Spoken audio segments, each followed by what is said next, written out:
In this video, we've prepared some great tips for when you install your new clutch.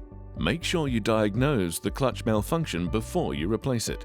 Basically, ensure that the mentioned parts function well and do not have any problems. Malfunctions, including wear and tear and breakage, must be properly addressed before installing a new clutch.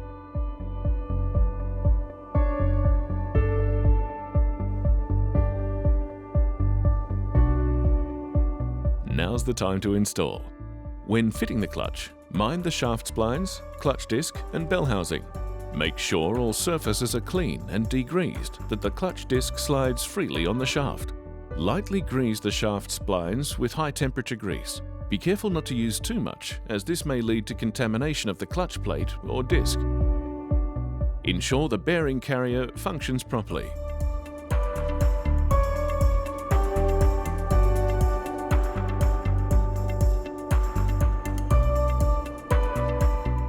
Then, ensure correct pressure plate clutch disc alignment.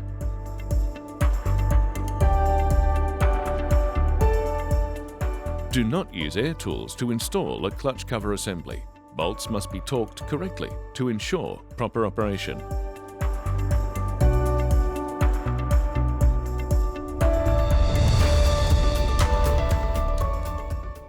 Now, to finish up and refit the gearbox.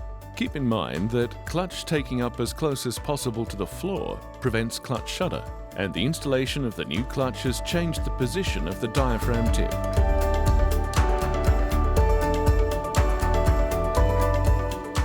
Then, it's a matter of going through your final few checks and make sure you adjust the free travel after the first 1,000 kilometers.